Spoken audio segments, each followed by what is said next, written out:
Hey, you. Warzone 2 can be tougher than hard carrying a no-thumb Nathan through the gulag, but it doesn't have to be. Hi, my name is Fallout, and today we'll be going over 14 tips and tricks to help you immediately get a better handle on playing COD Warzone 2. If you're new to my channel, check out my other content and gently mush the subscribe button. It is literally free to do. Even if you never come back to my channel, do it, who cares? But before we get into that, the holidays are right around the corner, and if you're like me, you might have a hard time thinking up fun gift ideas for your friends and family. Thankfully, today's video is sponsored by Bespoke Post, a monthly membership club delivering box of awesome top shelf goods from under the radar brands. Free to join, and you can skip a month or cancel anytime. Each month they introduce members to great new products, outdoor gear, barware, home and kitchen goods, clothing, and more. Each box of awesome has around $70 worth of goods, but only costs a fraction of the value. And be sure to preview your box before it's shipped. You'll get a box of awesome assigned to you, and before it's shipped you'll get a preview of what comes inside to decide if you'd like to either keep it, swap it for a different box, or skip the month entirely for no charge. You only pay for what you want. And here, check it out. 2 boxes I just got from Bespoke Post. Most of y'all know I love to talk about cooking on stream. Well, here's the filet box. Comes with an almost 4-inch paring knife and the piece de resistance,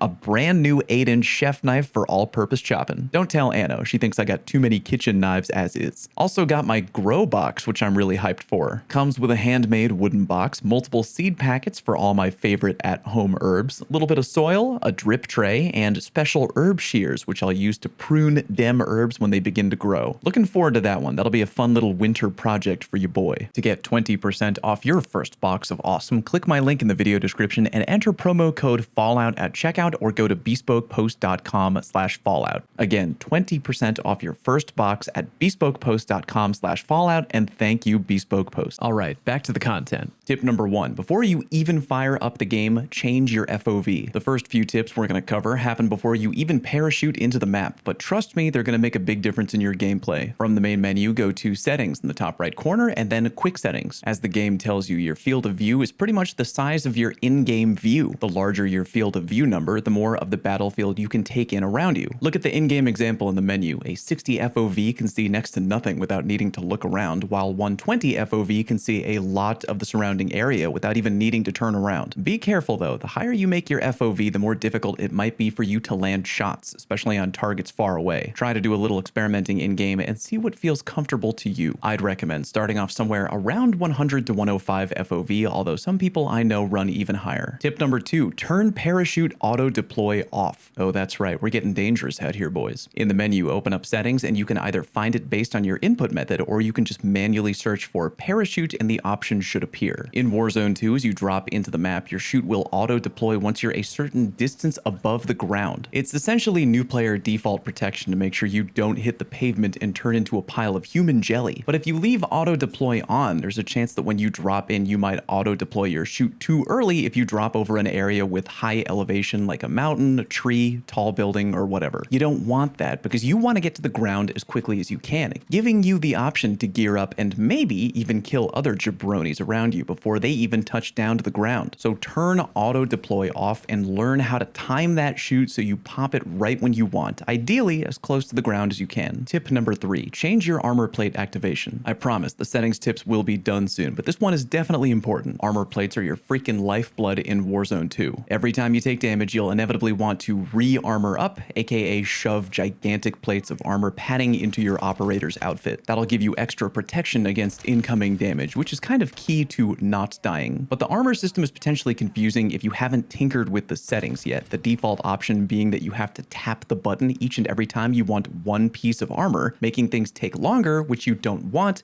especially if you're in the middle of a firefight. Go to settings and search for armor plate behavior. I have mine set to hold, meaning that as long as I'm holding down the armor button, my operator will continue to shove armor into his outfit until I'm either full or until I let go of the button. I recommend doing that for more control, but you could definitely turn on apply all if you wish. I don't really want to go with that option though, in case maybe I see an unaware enemy and I want to immediately stop what I'm doing and shoot him in the brain, but you pick whatever works best for you. Tip number 4, turn proxy chat on, subtitles on, and volume the hell up. Unfortunately, this is one tip I can only take half advantage of because I stream on Twitch. Smooth plug, baby. And I don't want to get my channel shut down due to hearing a horde of 12-year-olds fire off racial slurs while I'm live. But if you don't stream, lucky you. Proximity chat is a huge advantage in Warzone 2 because you can immediately know when enemy players are nearby by just hearing them talk, breathe, or blast music over their mic in the background. If you play in an environment with a lot of noise, noisy household, crowded dorm room, whatever, I recommend turning subtitles on. That'll help ensure that you don't miss valuable in-game information going on around you if, for whatever reason, you can't hear good. But if you play in a quiet home and you hear fine, crank that volume way up, hopefully without hurting your ears or going too far. Audio cues in Warzone 2 are huge. Hearing enemy gunfire, enemy equipment activation, or even hearing a player's footsteps in a building that you're also in can potentially mean the difference between you winning and losing a gunfight. Take advantage of that audio, hear everything you can. Tip number 5, maximize your backpack storage. Finally get into more in-game stuff from here on out. I've played with a few folks who played a fair amount of Warzone 1 and they didn't know you could do things like carry multiple kill streaks at the same time in Warzone 2 because they didn't fully understand how the backpack works. Take advantage of what your backpack offers you and stow away what your team might need later on. In Warzone 2, you have both a direct player inventory, but also a reserve backpack. And while you're frantically looting around after dropping into a game, you may not have noticed right away that while, yeah, you can't hold 2 of one potentially amazing item at the same time, like a kill streak, you can still store multiple of almost any item into your backpack. You can hold multiple kill streaks in your backpack, multiple lethals, multiple tacticals, extra armor reserves, shove whatever you want into your backpack. While you're looting, check for the option to hold a button. For me on mouse and keyboard, that would be tab, to shove things directly into your backpack instead of your main inventory. I prefer holding extra kill streaks and armor mostly because I go through armor like water on a hot day, and kill streaks are just goddamn great. But remember, you don't have to overstuff your inventory until things just flow into your backpack by default. Prioritize great stuff in there right away and plan out what you want to stow away for the future. Tip number 6, strafe while looting. Experienced BR players know standing still when looting can often be a death sentence, especially if you're wide out in the open. It might feel kind of weird or look silly if you've never done this before, but do not just stand still while you're looking through either a pile of loot or a random duffel bag on the map. Somebody could be watching you through a scope, and if you stand still, oh, how quickly you're going to get sent to the gulag. Try to learn to do a little strafing while looting. 95% of the time, it'll probably be for nothing, but it could mean the difference between you getting killed or not. Tip number 7, have no morals in the gulag. In Warzone 2, when you die for the first time, you're sent to the gulag, an area where you'll be forced to engage in a very short 2v2 mini-match, probably paired together with a random player you don't even know. If you win the 2v2 mini-match, you immediately get redeployed back into the game you were just in. If the 2v2 match is not immediately ended via a normal victory, an NPC will enter the gulag while you're fighting, called the Jailer. The Jailer is a big, heavily armored guy and has a very powerful gun. If you kill the Jailer, all 4 players will be redeployed into the game. Now you might be thinking, oh great, then we should all prioritize the Jailer. That would be the best option for everyone. Not a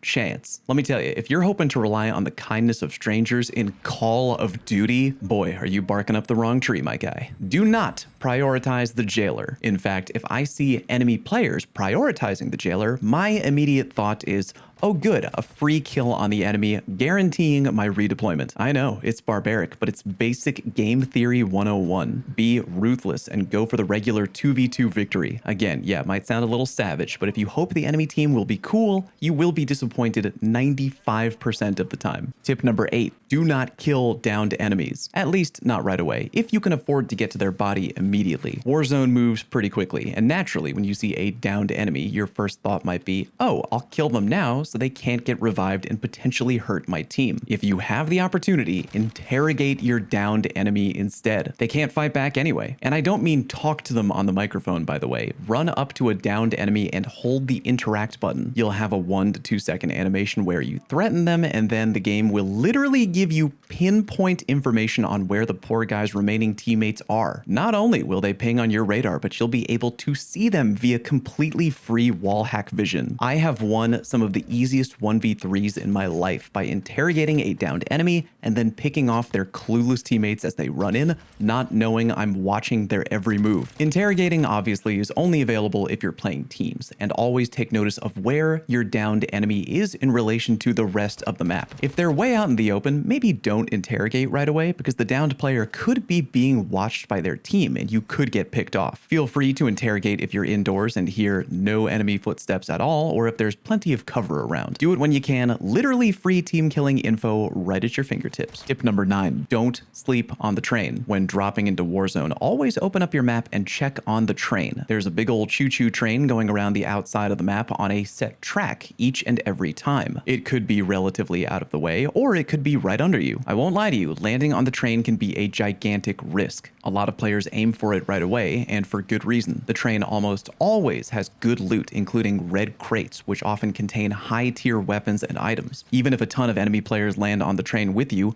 look on the bright side. If you win, you'll have knocked a ton of players out of the game right away, and you'll be packed with wild loot. And if you lose, who cares? You just dropped into the game, and at most maybe wasted 2 minutes of your time. Tip number 10, make custom loadouts. Do that by clicking on weapons in the top menu tab and manually putting together a loadout. If you're a new player, it might sound odd. Why make a loadout when I'm playing a battle royale? You always only drop in with a pistol anyway. During the game, you can get access to loadout drops. They appear as yellow icons on your map. They can be purchased at any buy station for a few $1,000s, but there are also 2 loadout drops that happen during a match. One fairly early on, and then the other later in the game. These are open to any players in the game. Loadout drops allow you to manually choose any custom loadout that you've made in advance. That gives you the huge advantage of putting together a loadout that you feel very deadly with and then getting to use it in-game without crossing your fingers for good loot. On top of that, when you pick up a custom loadout, your old loadout will be dropped in front of you, which your teammates can rummage through if they need better junk. Building great custom loadouts will take time because you need to level up and unlock attachments for whatever gun you want to max out. Remember, you can try out any gun when making a loadout by hitting the firing range option to see what attachments feel right to you. Tip number 11, learn and take advantage of contracts. In Warzone 2, you'll see green icons on your map. Those are contracts, aka quick in-game missions that you can pick up and complete. You got 4 kinds. The secure intel bounty has you tracking down a laptop, taking out a hard drive, then delivering it to another location on the map. Your reward is XP, money, and the location of the next upcoming map circle. The bounty contract will mark another player's general location on the map for you and your team. Head to that general area, the green circle will get smaller to give you a better indication of where they are, and your job is to kill that targeted player. Eliminating them will give both XP and money. Be warned, the enemy team will get a heads up that you're coming. Do not expect an easy kill. The safe cracker contract will immediately mark 3 locations on your map, each with a safe that you will need to open with C4. Each safe you break will drop money and loot, with more money and XP as the reward for breaking all 3. Finally, the most wanted contract will mark you on the map for every other player in your game. If you manage to stay alive for 4 minutes, you'll get money, XP, and maybe the best reward of all, any of your dead squad members will respawn. Keep in mind, killing other players and looting caches will lower your timer overall, so try to think about when to hide and when to fight back. I'd say secure intel and safe cracker are probably the easiest bounties for quick XP and money, while most wanted is the hardest. I'd say only do most wanted as a last resort if you have to revive your teammates and you have low cash. Tip number 12, ping everything and do not leave the color as default. Pinging things in the middle of a match should always be your priority to relay information to your teammates, especially if you don't have a microphone. Where you think you and your team should go to, loot locations, enemy player locations, everything. But the default ping color is white, which is god awful and no one should use ever because it's really hard to see. Go to settings. Yeah, I know I said we'd be done going into the settings. I apparently lied. Then go to interface and then color customization. Change neutral to anything else you want. I'm gonna go with pinkish purple because I'm both comfortable with my masculinity and it's a very easy color to see. Tip number 13, watch for flares. Because Warzone 2 is a battle royale, you should obviously want to make sure that you permanently knock out any team that might be trying to regain their footing and stay in the game. When a team goes to a buy station to re-buy a dead teammate back into the game, you'll see this, a flare going straight up from the ground into the sky. And you might be thinking, well, Fallout, sometimes you can see a parachuting player dropping right back into the match. What do I need the flare for? Well, seeing the parachuting player drop in is fine, but the flare lets you know where their team on the ground is, or at least where the player buying their homie back is. I would argue that the flare is the more important thing to look for, because if you can